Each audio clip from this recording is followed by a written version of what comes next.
turabasuhuje abakunzi ba Radio Country FM kandi abakunzi b'ikiganiro cy'ubutumwa bwiza kigira umutwe ugira uti ijuru n'ubuntu ntabwo rikorerwa.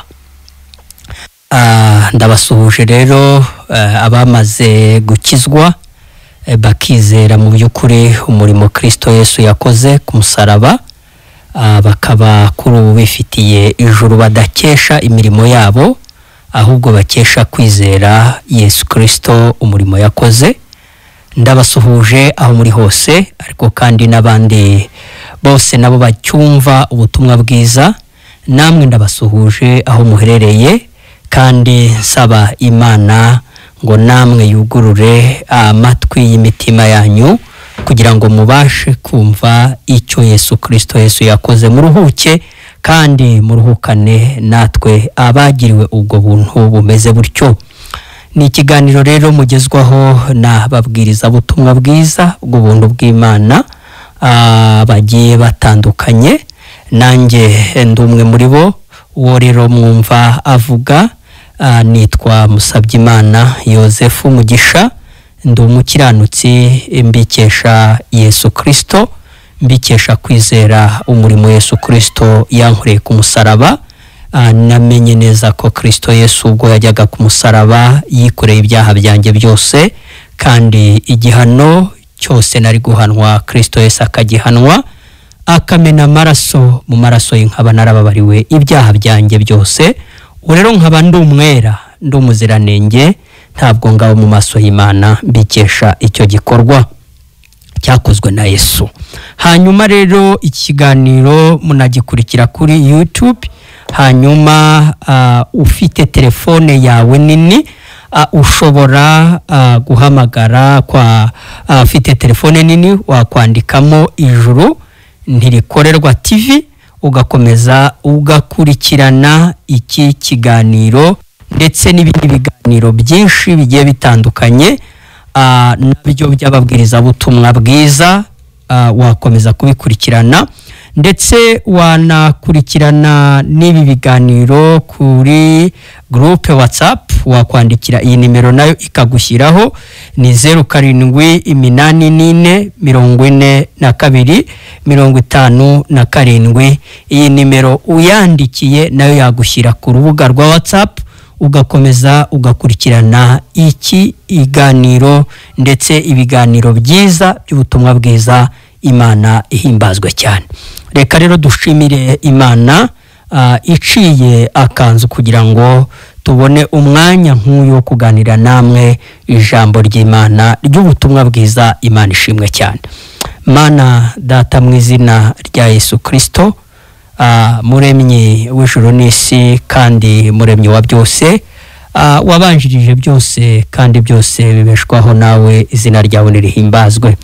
Ndagushimiye rero ko uyu mwanya ungiriye neza gutya, ukampa akanya ko kugira ngo nganire n'abanyumva ubutumwa bwiza bw'ubuntu bwawe, kandi ubishimirwe rero.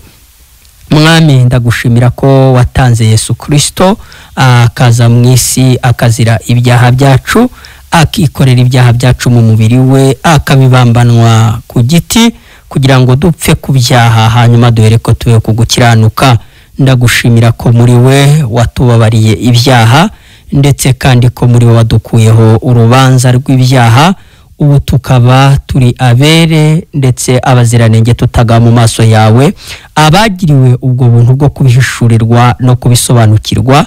Turanezerewe, dufite amahoro ndetse ku Mana. Mwami, ariko ndasabira n'imitima yose igiye gutega amatwi ndetse uyu mwanya kugira ngo nibumva ijwi ryawe rinyuze mu ijambo ryawe, bakugururire umutima kugira ngo winjire mu bane nabo baruhuke, babone amahoro, babone ubugingo buhoraho watangiye muri Kristo Yesu. Izina ryawe nirishyirwe hejuru. Ushimirwe n'igihugu cy'u Rwanda warinze kandi ukomeje kurinda, n'abanyarwanda muri rusange n'abayobozi muri rusange. ubishimirwe, kandi ndizera ndashidikanya ko ibyiza byose bibonerwa mu kuboko kwawe bizajya bikomeza kugera ku banyarwanda muri rusange, ndetse kandi ugakomeza natwe ukaducira inzira kugira ngo dukomeze twamamaze ubutumwa bwiza bw'ubuntu bwawe. Urakoze rero, ndagushimiye kandi niringiye ko iki kiganiro kigiye gutambuka mu mbaraga z'umwuka wera. Ishimwe, guhimbazwa no gusingizwa bikomeze kuba ibyawe none n'iteka ryose, mu izina rya Kristo Yesu, amen. Rero ndagira ngo tuganire ijambo Imana yashyize ku mutima kugira ngo ndibagezeho. Ni amagambo aboneka hano muri Zaburi, igitabo cya Zaburi, igice cyaho cya 16, ibice 16. Zaburi, dusome n'umurongo umwe wonyine, n'umurongo umwe gusa dusoma, wa 3. Ni ijambo rivuga ngo abera bo mu isi nibo mfura nishimira bonyine.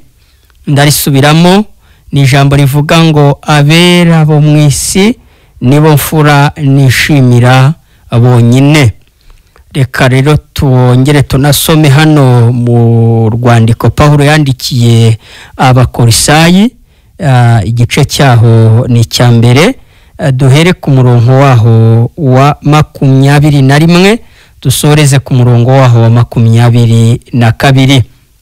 Aravuga ngo namwe abari baratandukanijwe n'Imana kera, mukaba mwari abanzi bayo mu mitima yanyu no kubw'imirimo mibi, none yiyungishije namwe urupfu rw'umubiri we ngo abashyire imbere yayo muri abera n'abaziranenge mutagawa, Imana ihimbazwe cyane.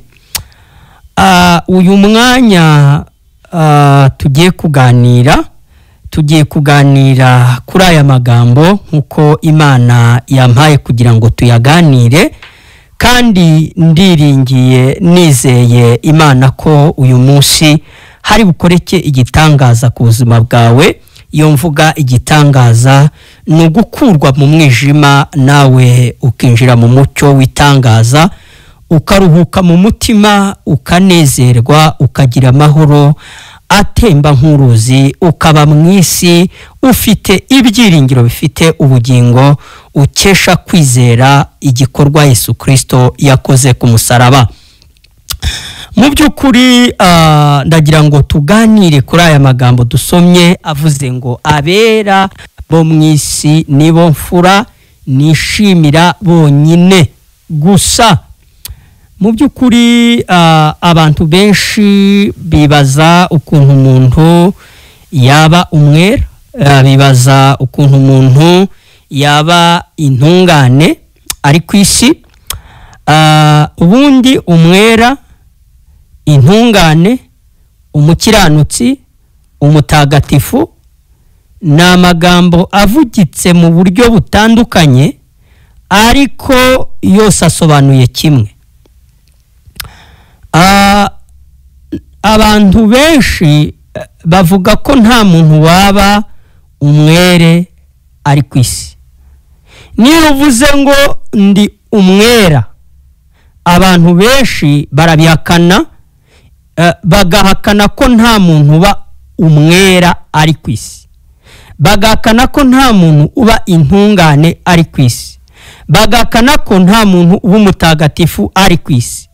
Bamwe mbona ko banavuga ko umutagatifu agirwa umutagatifu yamaze gupfa, ariko icyo ni ikinyoma. nta w'umutagatifu yapfuye, ahubwo umuntu aba umutagatifu akiri ku isi, akiri muzima.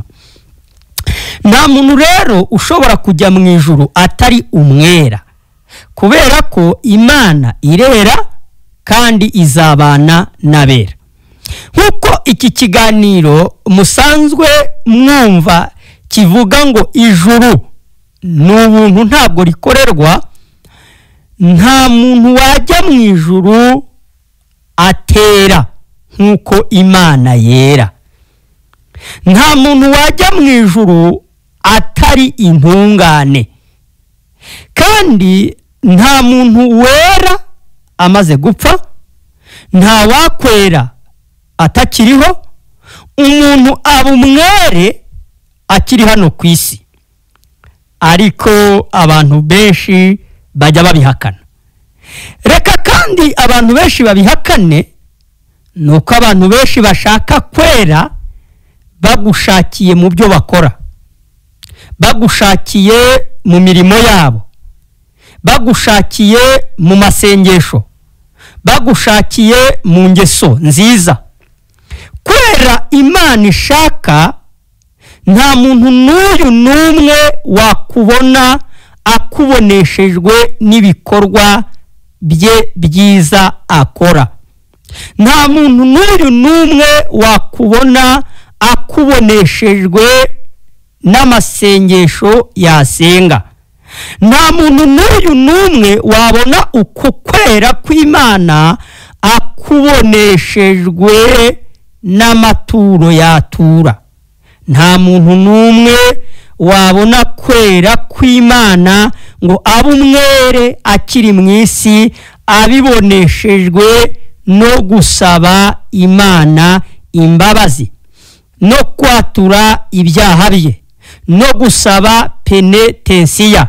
Ntabwo bishobora kukugira umwere imbere y'Imana. Ntabwo bishobora kukugira intungane. Ntabwo bishobora kukugira umutagatifu ngo bishoboke. Impamvu abantu benshi bibacanga bakibaza ngo mbese ni gute umuntu yaba uwera ari ku isi, bishoboka bite ko turi mu isi kandi tukaba turi abanyantege nke? Nibyo koko, yaba icyo wari ukizi wowe unteze amatwi ukamenya ko uri umunyantege nke, ukanamenya aho intege ufite nkeya zishingiye.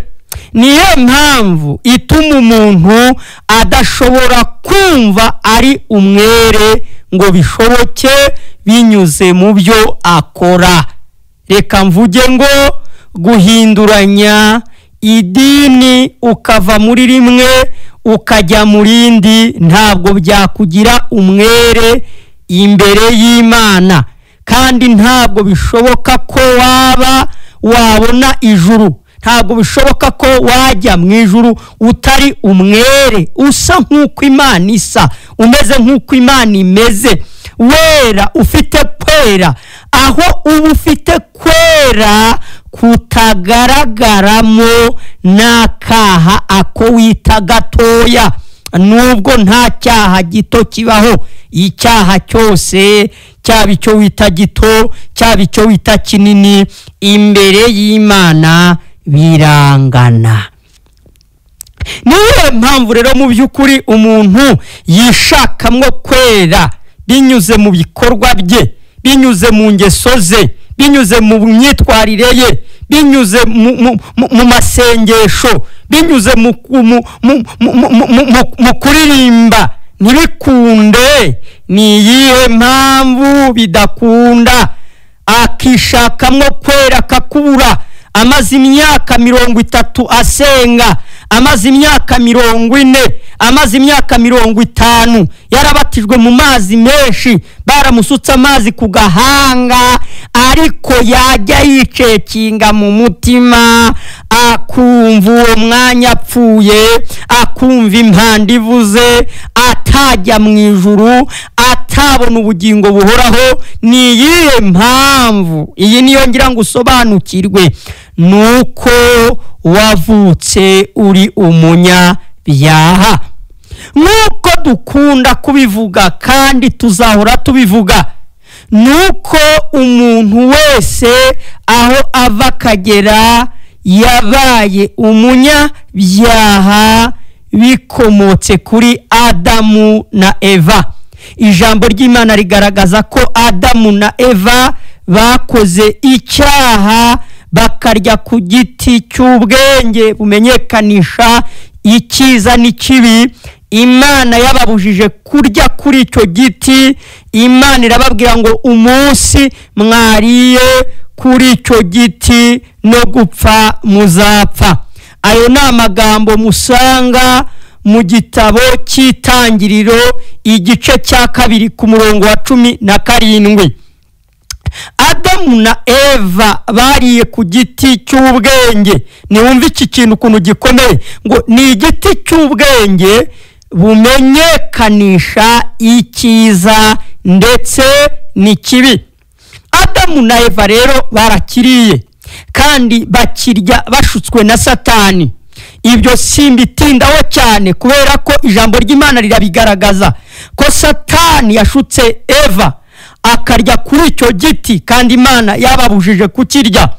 Adamu na Eva bakimara kurya kuri icyo giti bakiriye tubarimo twese, bari batari babyara umwana n'uyu n'umwe, kuko Imana yari yababwiye ngo mubyare mwororoke mwuzure isi, kandi Imana ibibabwira gutyo batari batubyara, batari bakora n'icyaha na kimwe, hanyuma bagikoze tubarimwo, kuko nibo dukomokaho twese, baba abazungu baba birabura.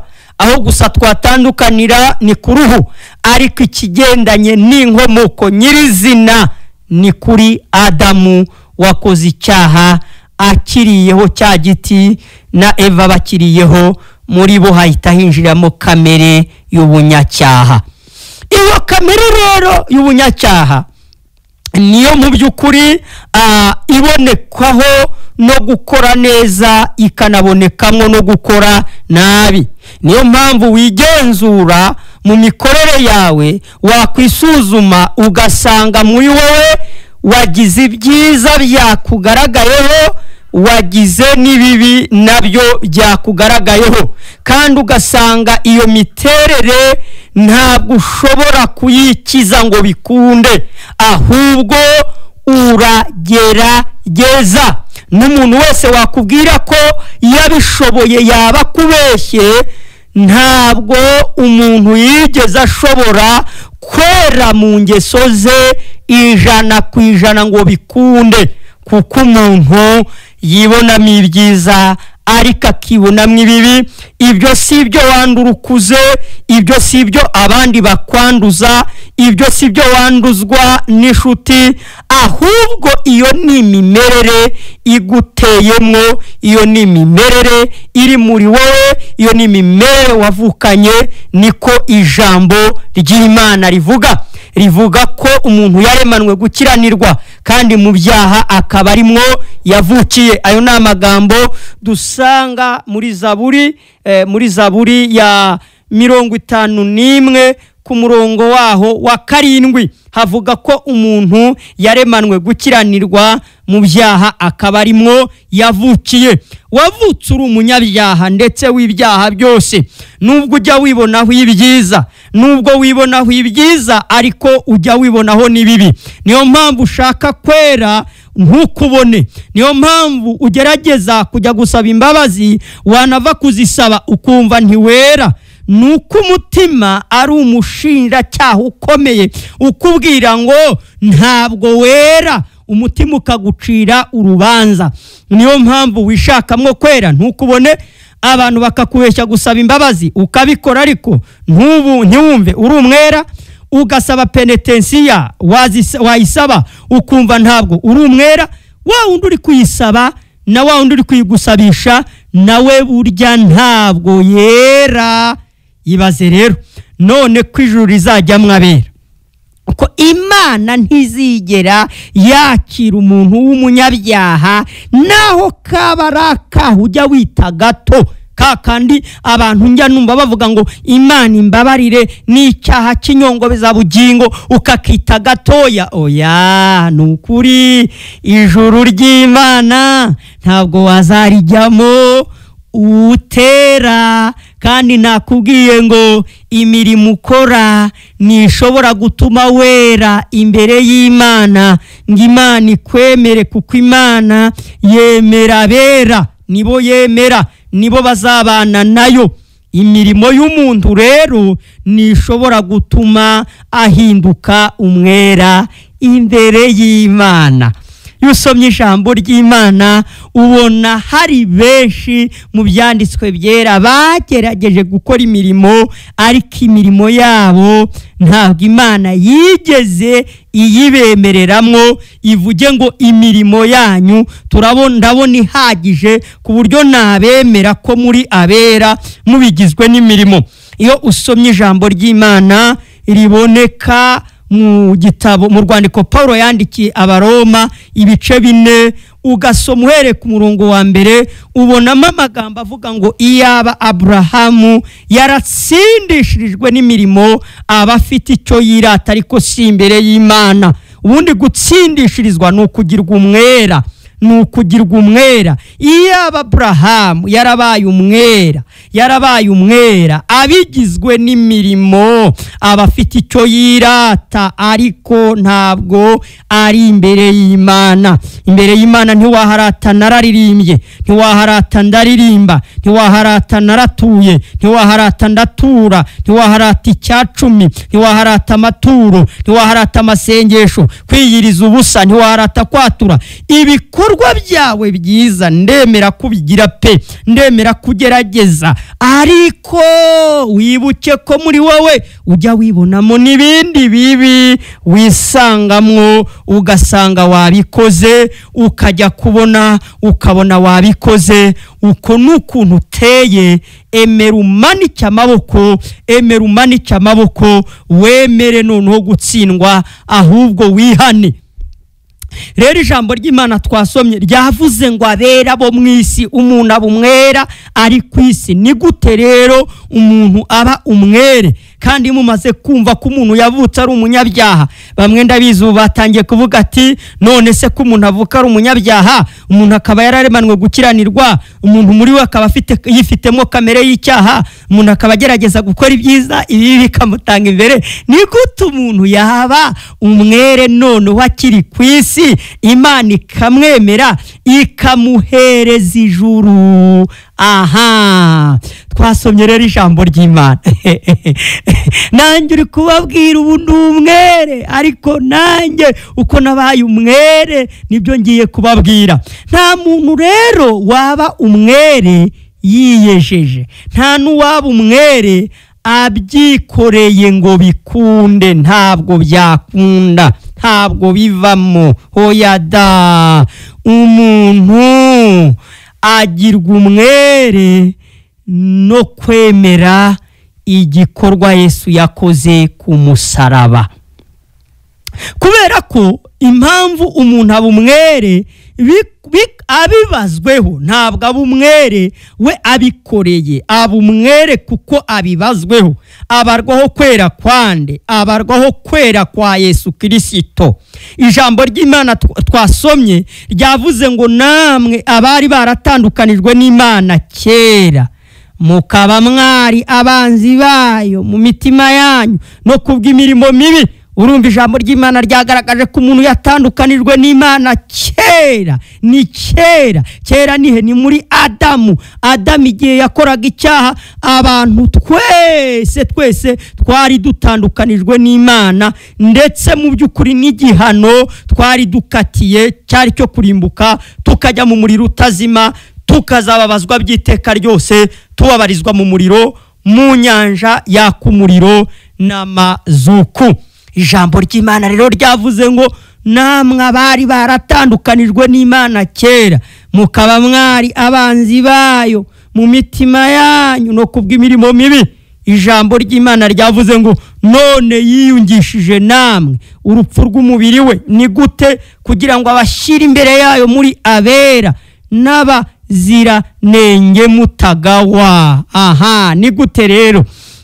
Ijambo ry'Imana rigaragaza ko Imana yohereje Kristo Yesu mu isi. Aza mu isi, akimara kuza mu isi yaje mu isi yambaye umubiri w'abantu.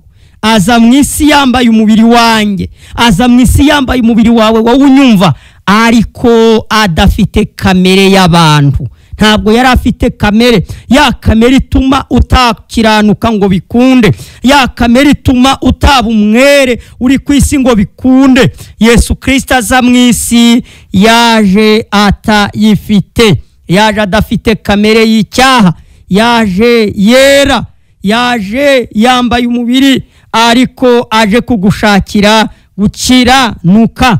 Araza ashobora gukiranuka ku gato no ku kanini. Aba intungane, niwe wenyine washoboye gukora ibyo Imana yashakaga ku mwana w'umuntu. Wabishakaga ninde? Ni Yesu Kristo waje mu isi kugushakira gukiranuka. Kubera ko atari afite kamere y'ubunyacyaha muri we, yaraje ashobora kumvira ya mategeko yose yakunaniye kuyubahiriza, kandi ayubahiriza ari hano mu isi. Arakiranuka, akiranuka ku gato, akiranuka ku kanini, aratungana birakunda, ari wo wabikorera. Ntabwo Yesu yikoreraga kugira ngo bimuheshe kujya mu ijuru, kubera ko n'ubundi we yahoze ari nyiraryo, ahubwo yaraje kugushakira kwera. Nusoma ijambo ry'Imana riravuga ngo yageragejwe mu buryo bwose nkatwe, ariko ntiyakora icyaha. Yesu Kristo yageragejwe mu buryo bwose nkatwe, ariko ntiyakora icyaha. Yari umucunguzi, yaraje kugucungura, yaraje kugushakira kwera kugira ngo kukubarweho kuguheshe kujya mu bwami bwo mu ijuru. Ijambo ry'Imana rero ryavuze ngo nuko rero Yesu Kristo aza mu isi. Amaze kuza mu isi, byanditswe birabivuga ngo namwe abari baratandukanijwe n'Imana ubwiyunge buraba. Buba rero igihe Kristo Yesu yazaga mu isi, aje mu isi mu by'ukuri yambaye umubiri w'abantu nk'uko nari mbivuze, yishyiraho ibyaha byawe byose. Kristo Yesu yishyizeho ibyaha byawe byose uko bingana. Amaze kubyishyiraho, nawe ubarwaho kwa kwera kwa Yesu Kristo. Ijambo ry'Imana riravuga ngo Yesu utarigeze kumenya icyaha, Imana yamuhinduye kuba icyaha ku bwacu, kugira ngo muri we duhinduke gukiranuka kw'Imana. Ibyaha byawe byose rero Imana yarabifashe uko bingana, uko bikusanyirije muri kamere yawe byose ibibara kuri Yesu Kristo. Kwa kwera Yesu yagushakiye ari mu isi, nako kubarwa kuri wowe. Ububaye umwere bidaturutse mu mirimo yawe, ahubwo biturutse kuri Yesu Kristo. Kwa kwera kwa Yesu kubarwa kuri wowe, Yesu Kristo nawe abarwaho ibyaha byawe. Bya byaha byawe bijyana Yesu Kristo mu gihano, arahanwa. Niko ijambo twasomye ryavuze ngo none yiyunze namwe kugira ngo abashyire imbere yayo. Ubwiyunge Imana yakoze, ubwiyunge Imana yakoreye umuntu wowe unteze amatwi, bwabonekeye mu rupfu rwa Yesu Kristo.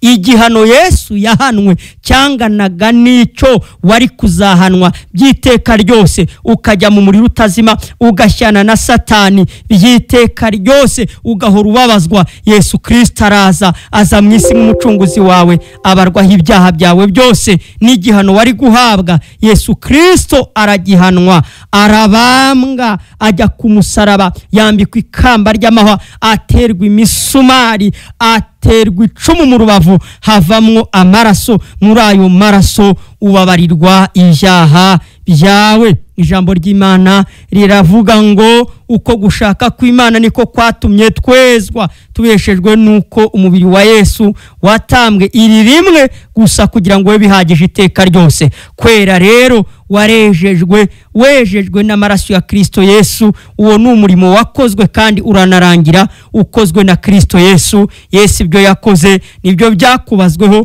kuko ibyo Yesu yakoze nta cyaha na kimwe cyabigaragayemo, kuko ntigeze amenya icyaha, ntigeze ananagikora.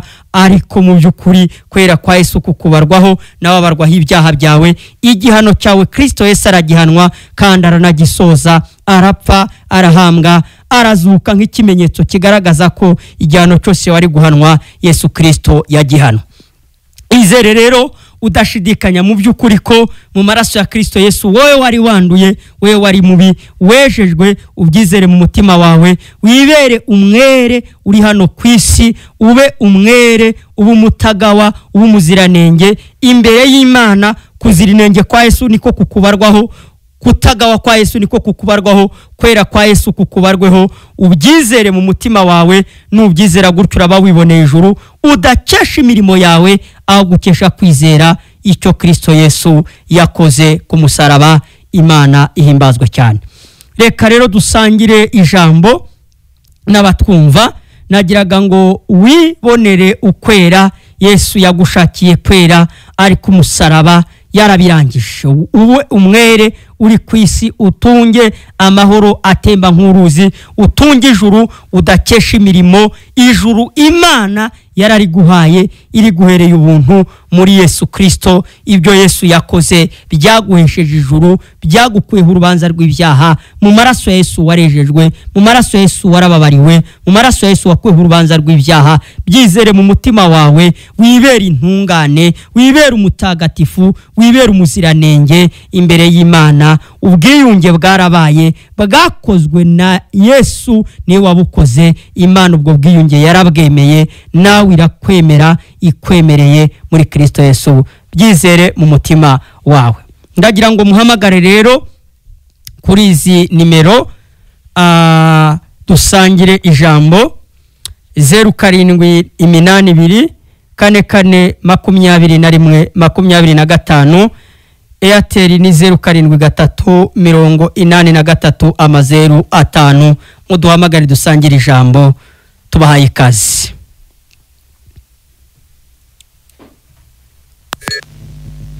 Country Femalo. Hello. Muraho neza? Yego muraho neza. Muri bande, muherereye he? Muravugana na Genimana Joseph. Yego Joseph, turabumva cyane.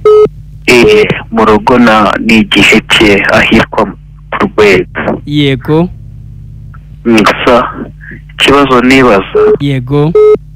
Andibaza. Nibyo koko Yesu yaradupfiriye ku musaraba. Yego. Azira ibyaha byacu. Ariko ndibaza mbese ko na nyuma yaho bya byaha yazize, ko na n'ubu ngubu bamwe hari ibyo tukigenderamo cyangwa hari ibyo dukora. Ndibaza uku kwizera kuhita gukuraho ibyo ngibyo nkora, nimba nge nta ndihanye ndabiretse, ko kwizera kuramesha ijuru neza na bya byanyi bifite. Joseph, hari ikintu kimwe utumvise. Imana ikuzi nk'umunyabyaha ukivuka. Igihe Adamu yakoraga icyaha yagikoze tumurimo twese. Yakiriye kamere y'ubunyacyaha muri we, nawe wari wakiriye kamere y'icyaha muri wowe. Iyo kamere y'icyaha niyo ikomokaho bya bindi byose ujya wibonaho. Naho ibyo ujya wibonaho utabyibonaho, bivuze ko utari umunyabyaha. Ariko Imana itanga Yesu ngo muri we ubabarirwe ibyaha byawe, ntabwo yakubabariye bimwe ngo ibindi abyihorere. Yamushyizeho ibyaha byawe byose, ibyo wibonaho n'ibyo wibonyeho n'ibyo uzibonaho. Kuko intege nke zose Imana izi neza ko zikusanyirije muri kamere yawe. Sindi kukubwira ngo genda wigendere uko ushaka, ahubwo Imana izi ko muri wowe harimo intege nke, uburyo ushaka gukora ibyiza ukabona n'ibibi byagutanze imbere. Uko rero niko umeze muri kamere. Imana rero ibaraho Yesu ibyaha byawe, yamubazeho ibyaha byawe byose uko bingana, uko bikusanyirije muri kamere yawe byose. Imana yabibaze kuri Yesu Kristo. Aragiye aragaruka. Narindi kukubwira ko Imana yabibaze kuri Yesu Kristo, arabihanirwa ndetse abihanirwa utari wanavuka.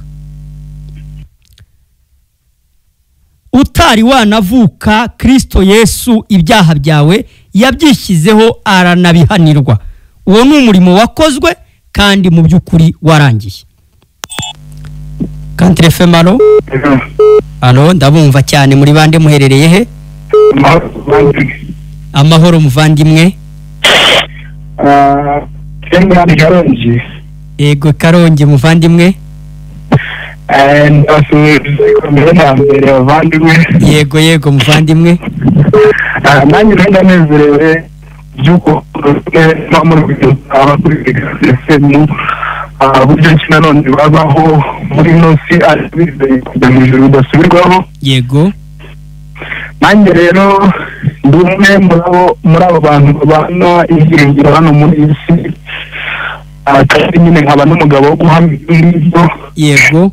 Hashingiye yuko nanjye byambayeho kandi nta gushidikanya guhari. Amen. Rero byashoboka kuko umuntu yaba hano mu isi afite ijuru bidasubirwaho, ariko bidaturutse ku mirimo ye yakoze, ahubwo bigeze ku byo Kristo yakoze. Amen. Ni ukwizera rero Yesu Kristo yaraje aza mu isi gukemura ibyananiwe ku muntu. Hashingiye yuko nyine twanduye icyaha cyakomotse n'ubundi ku babyeyi bacu aribo Adamu. Nibyo. Kitugiraho ingaruka nyine muri ubwo buryo. Yego. Kitugiraho ingaruka rero, Imana yabwiye Adamu yuko umunsi yareye ku giti Imana yamubujije no gupfa azapfa. Akimara gukijyaho rero umuntu n'ubundi yari amaze gupfa ku Mana. Yego. Rero Imana n'ubundi yahise n'ubundi ivuga yuko ahantu umuntu imuziza yuko yayisuzugara kuri Imana yamubujije. Yego. Ariko haza kuboneka incungu ari we Yesu Kristo. Aravuga ati ngiye guhagarara mu cyimbo cyabo cyangwa cy'abacumuye, arasigaye bari ngiye guhana igihano n'ubundi kiboneke, ariko he guhanwa umuntu, ahubwo igihano umuntu yari guhanwa bari ngiye ugihana. Nibyo. Rero Kristo yaraje aza mu isi akora ibyananiye ko umuntu cyane turabizi. Ariko n'ubundi n'ibyamuhana ngire ko yamaze kwitangira umunyabyaha bakagera. Nibyo. Rero umuntu wese ukurikiye kandi yizere cyangwa se namenye yuko Kristo yaje mu isi agatungana, ariko ku gutungana agakumo uwo muntu ahari hose muri gukiranirwa kwe asigaye agurane, abeho mu isi nanone hejuru bidasubirwaho, abeho ari umunyamunezero. Amen. Nubwo buryo ngiye byambayeho, naguranye na Kristo mu ikanzu yo gukiranirwa, nawe ambiye gukiranuka, ubu ngubu ni mu ijuru mu buryo bw'umwuka, niko Pawulo ari kubwira Yesu abivuze. Amen. Imana tugushimiye Imana muvandimwe. Ndanezerewe rero, suhuza abavandimwe. Yego ndabasuhuza, nawe usuhuza abavandimwe aho i Karongi. Muvandimwe tumushimiye Imana ko nawe. Alo Country FM aragiye. Nawe Kristo Yesu yarizeye adashidikanya ko Kristo Yesu nundi waje. Country FM aro. Mwiriwe neza. Mwiriwe, muri bande muherereye he? Ni natambereye inkungu. Yego Nata, wateze amatwi ikiganiro. None se? Yego. Anga ko bavuga ngo ibyaha byose byara bitubabariye. Ngibyo utari hanganye ibyaha, ubwo ngubwo ntabwo aba umunyabyaha n'ubundi. Kwihana ni gute ushaka kuvuga ubwo? Utaretse nyibyo akoraga bibi. Hanyuma se wowe ujya umva warabiretse? Nje nabiretse. Nta byaha ukora? Wapi? Ujya usaba Imana imbabazi se? Yego. None se wisaba imbabazi z'iki kandi nta byaha ukora? Nose umuntu nta kosa. Ese ntiwumva ko uri umunyabyaha nyine kandi wari umbwiye ngo warabiretse? Oya nyine reka nkubwire. Aha, reka ngusobanurire rero. Kwihana ntabwo ari ugusaba Imana imbabazi. Kandi kwihana bitandukanye n'ibyo wari uvuze. Kwihana, Bibiliya ijambo ry'Imana rivuga ko ibihembo by'ibyaha ari urupfu. Ukwiye kumenya ko wavutse uri umunyabyaha kubera igicumuro cya Adamu. Kandi ko muri kamere yawe hakusanyirijemo ibyaha byose. Iyo usabye imbabazi z'ibyaha ujya ukora, ujya usaba imbabazi ngo Imana ikubabarire na kamere ikurimo? Ntabwo bishoboka. Hanyuma rero ukwiye kumenya ngo Imana yatanze Yesu Kristo aza mu isi adafite iyo kamere y'ibyaha. Abarwaho ibyaha byawe byose uko bingana wowe utaranavuka, sibyo? Byose uko bingana. Imana yabimubazeho wowe utaranavuka. N'igihano cy'ibyaha wagombaga guhanirwa ukajya mu muriro utazima, Yesu aragihanwa. Yesu Kristo yamennye amaraso, muri ayo maraso wezwaho ibyaha byawe byose. Ubyizere mu mutima rero ko Yesu Kristo yishyizeho ibyaha byawe, nawe akaguha kwera kwe. Kugira ngo ube umwera uri mu isi, ntabwo wabigirwa n'ibikorwa byawe, ntiwabigirwa no gusaba Imana imbabazi. None se uretse gato, ukwiye kumenya ngo gusaba Imana imbabazi uyisaba nizo yarangije kuguha kera ubwo yatangaga Yesu. Yesu ntazongera kugaruka gupfira ibyaha, yarabipfiriye ibyaha byawe, arabihanirwa, amena amaraso, mu maraso ya Kristo ubabarirwa ibyaha. Ibyo iyo ubyizeye rero uba ubaye umwere, ukabubonye ubugingo buhoraho, ukabubonye ijuru ku buntu. Ukabaribonye? Ijuru kabura ribonye. Ijuru kabura ribonye nta kindi ukoze. Kwizera ko Yesu yishyizeho ibyaha byawe, ijuru kabura ribonye. None se ko arahanza n'ubuhanditse ngo ngo hahirwa ngo bamese amakanzu yabo mu maraso ya ntama. Hanyuma se nyine kumesa ni gute nyine? Kumesa nibyo nyine ndi kukubwira. Ni ukwemera ko Yesu Kristo yakubabariye ibyaha byawe. Naho ntabwo kumesa watekereza ko ari ugusaba Imana imbabazi, ntekereza ko ariko wabitekerezaga. Niko nabitekerezaga. Ahubwo mesa rwose, wemere Yesu Kristo ibyo yakoze ko yakubabariye, ubu nta rubanza rw'ibyaha Imana ikikubaraho. Byizere mu mutima wawe, ubaye umwera imbere y'Imana ubikesha kwizera Yesu Kristo. None se ari amategeko y'Imana urayakurikiza wowe? Oya, ahubwo we ni wowe nshaka kubaza. Ugiye yakurikiza? Ndayakurikiza. None se ko bavuga ngo ntuzice, ngo ntuzasambane. Hanyuma se ntabwo uzi ko ibyo bintu bikubamwo? Yesu yaravuze ngo mwumvishe bavuga ngo ntukice, ariko njye ndababwira ko nuwanga mwene se aba ari umwicanyi. Ntabwo wangana se? Ntabwo nangana. Abantu bose urabakunda ku kigero kingana? Abantu bose bakunda kimwe. Nubwo urabeshye. Nakanga umuntu adupfike. Nubwo urabeshye. Amategeko ujya wifuza?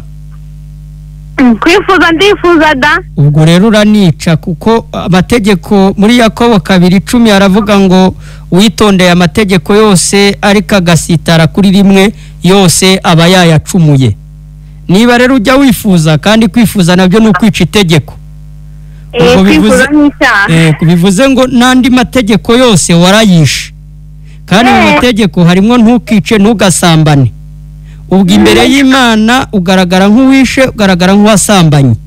Ibyo byaha byose imbere y'Imana ugaragara nk'uwabikoze, kubera ko wakoze kimwe cyitwa kwifuza, warakishe.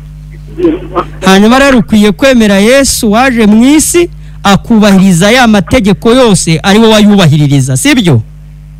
Kandi impamvu wowe utabishobora ni uko ufite kamere muri wowe.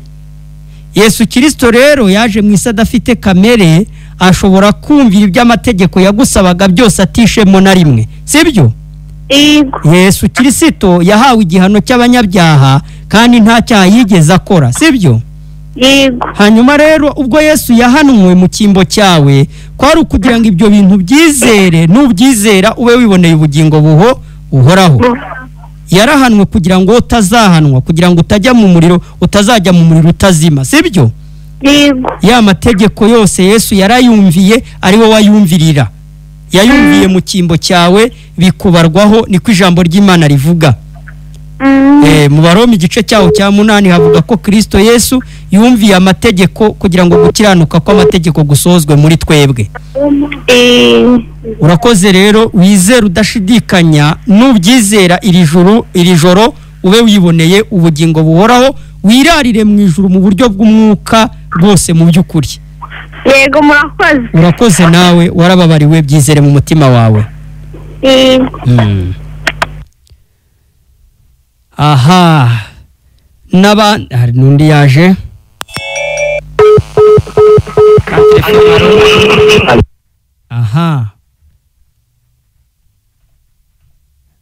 Aha, Country FM, alo Country FM. Aha, aragaruka. Country FM, alo. Aha, aragaruka. N'abandi bose bagitekereza mu by'ukuri ko Kristo, rundi nawe waje, reka tumwakire. Alo Country FM. Hello. Yego, muri bande muherereye he? Muri Mururu. Yego, mwakurikiranye ikiganiro ko abera bo mwisari bo mfura Imana yishimira kandi ko kwera Imana yagutangiye ubuntu. Ibyo twagikurikiye. Yego, mwumvishe mwiki kandi kutajya mu ijuru utari uwera? Twese ntabwo dukiranutse. Yego. Muratwigisha tukishima tukanafasha. Aha, ni none wumvishe mwiki nyirizina noneho kubigendanye no kujya mu ijuru? Aragiye nawe. Aha, yaratangiye kuvuga ngo twese ntabwo dukiranutse. Country FM, alo. Imwiriwe neza, muri bande muherereye he? Muri hehe? Igiheke. Yego, mwakurikiranye ikiganiro? Wadusobanurira. Aha, nibwo ugishyiraho radio? Aha,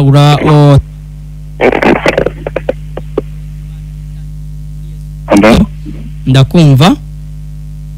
Mwadusobanurira nawe tugifungura radio.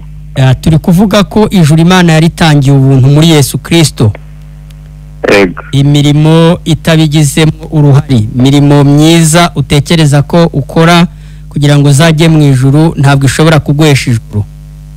Yego. Wera ko mu mirimo yawe ukora harimo ibyiza ariko ufite n'ibibi, kandi ibyo bikusanyirije muri kamere yawe.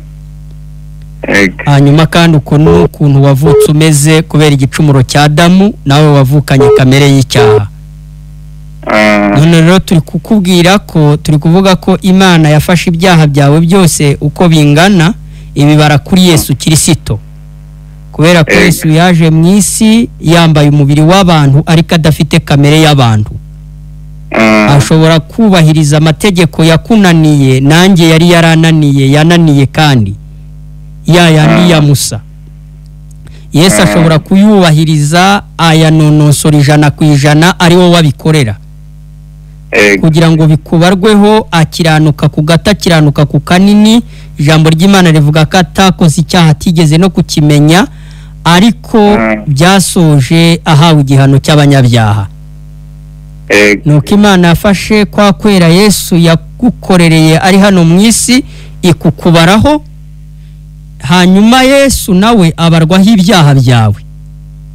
Urumva Yesu ntabwo yari kubarwaho ibyaha byawe ngo nawe ukomeze ubukira umunya byaha, ahubwo Yesu yabazweho ibyaha byawe, nawe ubarwaho kwera kwa Yesu byiteka ryose. Kandi urumva kwera wahawe kubera ko ari ukwa Yesu, ntabwo ari ukwera kurangira, nta nubwo ari ukwera kwandura, kuko ni ukwa Yesu.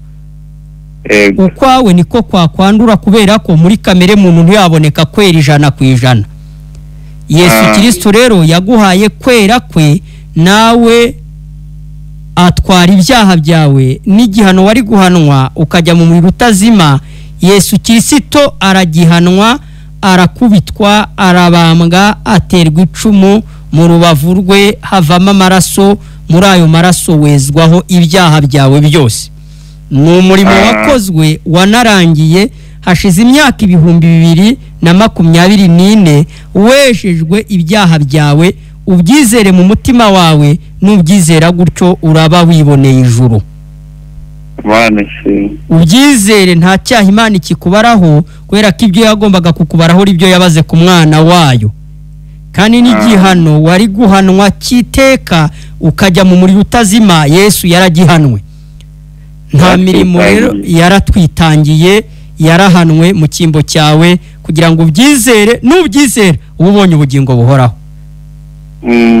Nicyo turi kubwira abantu.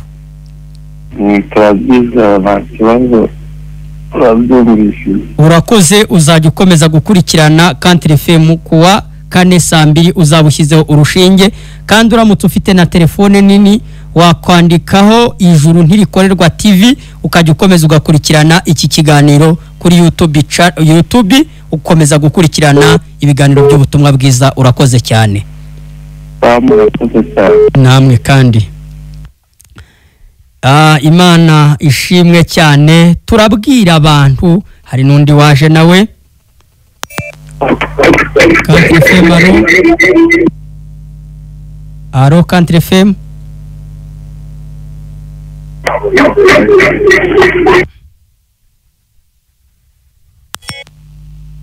Country FM, alo. Yego, muri bande muherereye he? Alo. Country FM, alo. Aha, connexion. Urongera dufite usigaranye iminota yacu itari myinshi, ariko nayo wayihamagaramo. Turi kukubwira wowe urushye, wowe uremerewe, wowe wibaza uko uzajya mu ijuru, wowe wibaza ukuntu bizagenda. Ikibazo cyarakemutse. Ruhuka, va mu buyobe, menya neza umurimo Yesu yakoze n'ukuri. Kwera kwa Yesu kwabaye ukwawe, wabaye umwere binyuze mu rupfu rwa Yesu Kristo. Imana yiyunze nawe binyuze mu rupfu rwa Yesu Kristo. Uruhuka, b'amahoro mu mutima wawe, wizere, va mu byo utekereza ko byaguhesha ijuru. Imirimo ntiyaguhesha ijuru myiza. Harunde waje nawe. Country FM, alo. Alo, muri bande muherereye he? Nakimbana Eric, bazi ku mazina ya Kazungu hano ku Kisha. Yego, Kazungu, wateze amatwi ikiganiro. Aha, wakuyemo iki kubigendanye no kujya mu ijuru? Nakuyemo ko ijuru dakoye kubera umwami Yesu Kristo atwitangiye ku musaraba. Aha, ibyo bintu se ubyize mu mutima, urumva wera nonaha? Ndera. Aha, uko kwera urumva ugukuye he? Kuko mu biye ko ibyaha byacu byagiye ku musaraba. Byagiye ku musaraba cyangwa Yesu Kristo yarabyitangiye byose? Yesu Kristo yarabyitangiye. Aha, uko kwera se urumva kutara uko kwera uwumva ufite, urumva nejo uzaba ukigufite? Kugeza ryari? Kugeza igihe tuzagera mu ijuru. Amen, amen. Ibyo bintu ukomeze ubyizeze umutima wawe. Urumwere bishingiye ku gikorwa Yesu yakoze ku musaraba. Ibyaha byawe Yesu yarabisize. Urakoze, ukomeze gukurikirana ikiganiro kuwa 4 saa 2 kuri Radio Country FM. Urakoze cyane Kazungu, Imana igumugisha. Namwe murakoze. Aha, yo ruhuka, b'amahoro. Ari nundi nawe waje. Alo Country FM, mwiriwe. Ariko zari abavuga. Yego, bateze amatwi ikiganiro. Ntungane biri muri 7 abana bo mwadusobanurira. Ntaho byanditse muri Bibiliya kuva mu itangiriro kugeza mu byahishuwe. Aha, uragaruka mu minota ingahe isigaye? aha ntaho byanditse ko muri Bibiliya yose ntaho byanditsemo ko intungane bwira icumuye karindwi. Icyo ni ikinyoma. Intungane nticumura. Ubutungane tubabwira ni ubwa Yesu. Yesu niwe wabaye mu isi ari intungane, agaragaza ubutungane, akora byose, kandi mu by'ukuri gutungana kwa Yesu niko kwakubazweho. Ni impano, ubarwaho gukiranuka kwa Yesu nkuko na Yesu yabazweho ibyaha byawe, ubibarwaho ku buntu, ukaba wiboneye ijuru. Kantere Femalo, ndabumva muri bande, muherereye he? Yego ku Nkombo, turabumva, muherereye ku Nkombo? Yego mwateze amatwi ikiganiro? twateze amatwi ku bigendanye no kujya mu ijuru, mukuyemo iki? kuyemo isi. Ndabona ko Yesu niwe waje kudupfira. Yesu niwe waje kudupfira, araza aradupfira ibyaha byacu, bihinduka baramba b'ijuru. Kuko hari Galatiya 5:4 niho hatubwira ngo niwizera ko Yesu ari umwami uzakizwa. Yego. Kandi hariya ntabwo ku bantu nyine, ku bantu batari bizera kugera n'ubu. Ku bice ku murongo wa 5 naho havuga ngo mwasindishijwe n'ubuntu ko kwizera kwanyu muretse Imana yanyu. Amena. Ibintu nakwifuriza abantu batari bumva ko Yesu ari umwami, kandi ko ariho waje kudusindishwa n'ibyaha byacu ku bwacu kugira ngo turabe abaragwa b'ijuru. Nari bashishikariza guhinduka, bakumva ko Yesu yaje kudupfira kandi amera amasera yiwe ku bwacu. Amen, amena.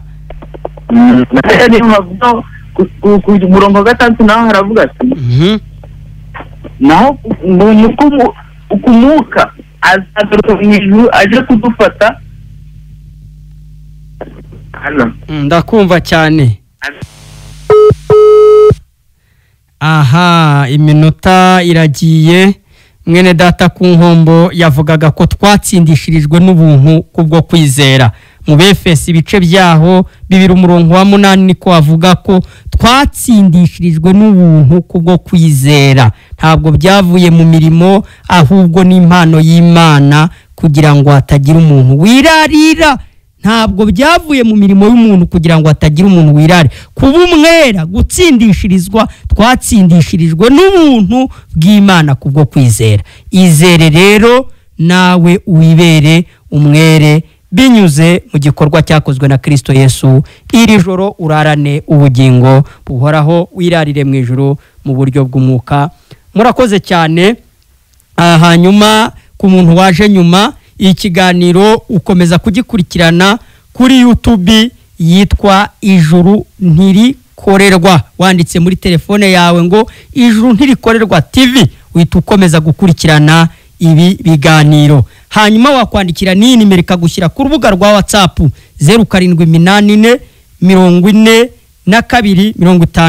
0784425257. Murakoze cyane, turabakunda, kandi amahoro n'imigisha bimurerwa muri Kristo Yesu bikomeze kubana n'abera bose, izina rya Kristo Yesu. Amen. Murakoze.